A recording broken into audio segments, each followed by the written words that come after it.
Once you are awake, it is almost impossible to fall back to sleep again. Once you discover that the Earth is not a spinning globe, but a flat and stationary plane with a firmament above it, everything changes. The trusted voices and satanic scientific priests who once shaped our reality and understanding of the world are no longer reliable. Our first-hand experience of the Earth as a stationary realm is at odds with their fabricated narrative of space and spinning planets. The scarring of our land and the barbaric mining of Earth's once majestic giant trees is at odds with the history books and geological narrative. And the awake are left wondering, what on earth happened? If they've lied about the Earth, space, and the destruction of our flat realm, then how can we trust the official, mainstream historical narrative? The historical narrative, like the heliocentric model, does not make sense. It doesn't add up. And all it takes is a closer examination, and their lies, which have governed our understanding of history and the world since our birth, begin to fall apart. Let's stir the mind with a few contemplations. We are told that the first true power tool was invented in 1895, when a German company combined an electric motor with a manual drill. The drill weighed 16.5 pounds and required multiple operators. It wasn't until 1957 that a company called Bosch began designing power tools in bulk that were both economical and powerful. So then how did our historical ancestors, a more primitive, underdeveloped people, design and build some of the structures we encounter? What about all the gigantic monolithic stones we encounter that have been cut with such precision? Ask yourself, could you repeat this today with the arsenal of equipment we have at our disposal? And what about the magnificent ancient stepwells of the East? Stepwells, we are told, were multi-storied wells built by our primitive ancestors as ways to preserve the water supply during droughts. But look at the intricacy and complexity of these structures. Look at the glory and the finesse. Look at the geometric precision. All dug out and crafted from using hand tools. Yeah, right. What about the gigantic canal networks we find all over the world? The Erie Canal in America was allegedly built between 1817 and 1825. There were no civil engineers in America at this time. The people responsible for planning construction were novices, we are told. The canal is 12 meters wide and 4 meters deep. The Erie Canal spans 363 miles. But this was not just a case of digging each day for the Irish immigrants and their oxen companions. They had to fell hundreds of trees as they passed through the virgin forest. They had to build complicated aqueducts and locks, and they had to pass through the Niagara Escarpment, an 80-foot high wall of hard limestone.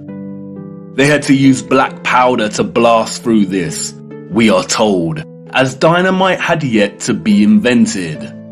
The canal spans 363 miles and was constructed over an 8-year period.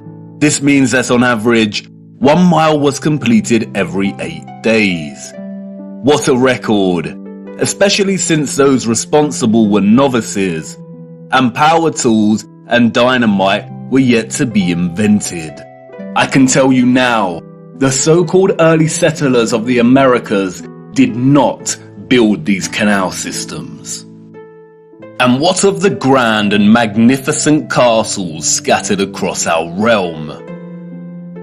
Did you know that most were designed and constructed without plumbing systems and methods to heat rooms properly? The royal and the elite of the past were content without having the accessible necessities of survival, just as long as they could live within the grand and the glorious, while the peasants, in their modest abodes, enjoyed warmth throughout the long dark winters? I don't think so. And of course, there is the impossibility of the Great Giza Pyramid Complex. The pyramids, we are told, were constructed somewhere around 2500 BC. The Great Pyramid itself consists of 2.3 million blocks of limestone and granite, and its overall structure weighs 6 million tons.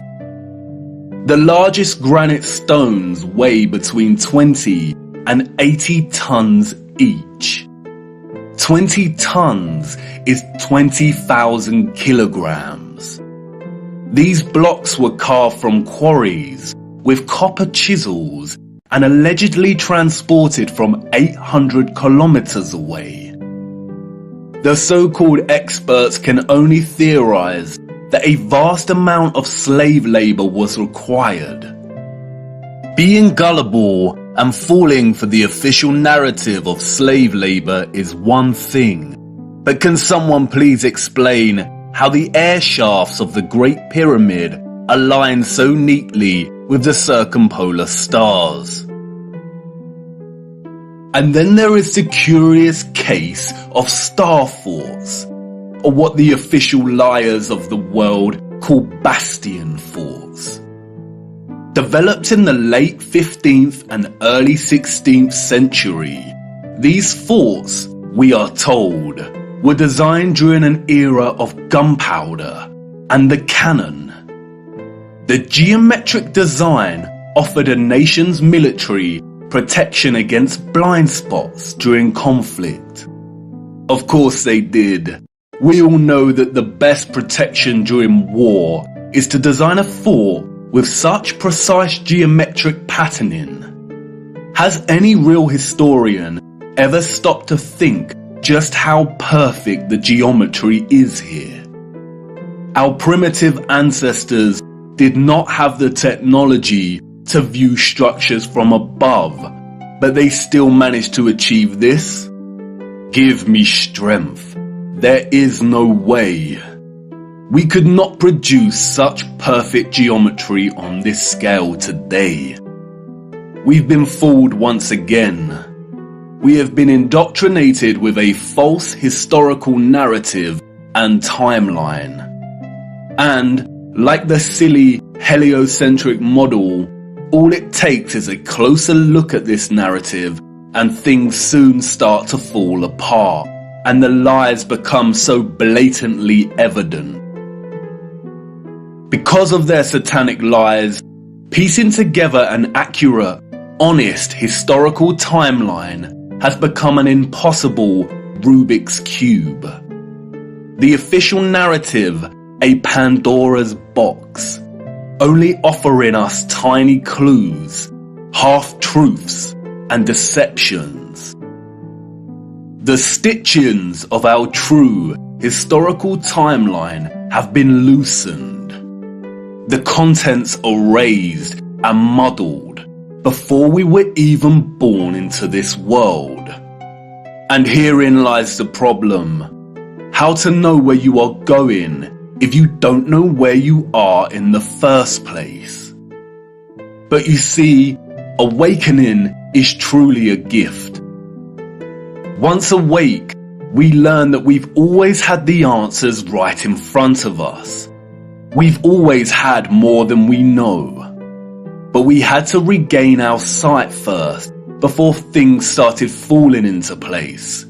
Before things started to make a little more sense. And here we are again, viewer, at the precipice of another great journey. What if I told you that before us there existed a civilization that was responsible for the most advanced technology ever developed, and that it was their understanding of the workings of our flat realm that was key to their innovation?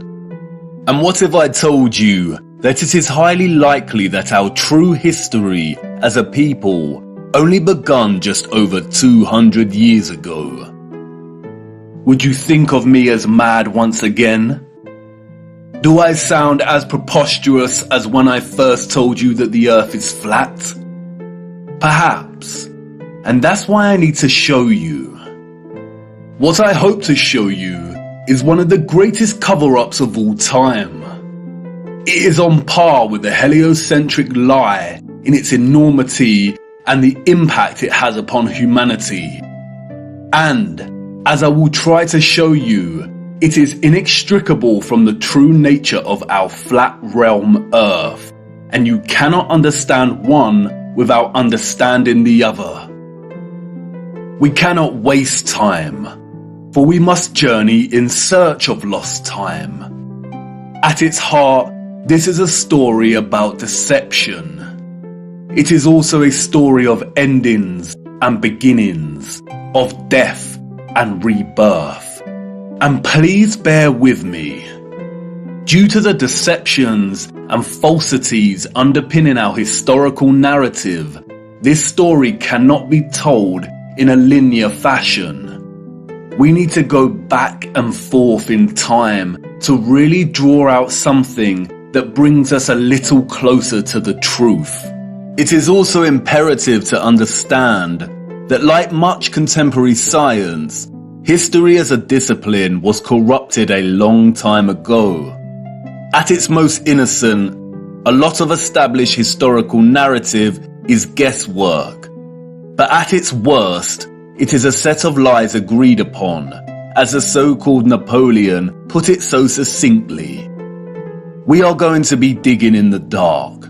No historian will be there to help us. We are alone in this journey. Our journey is a hunt for things buried in plain sight. And things may become a little uncomfortable at times, but it is necessary. We have been living a comfortable lie for far too long now. Come on, jump in and put your seatbelt on. For to understand our place in the world, we need to do the unthinkable. It's time for us to take a journey back to the future.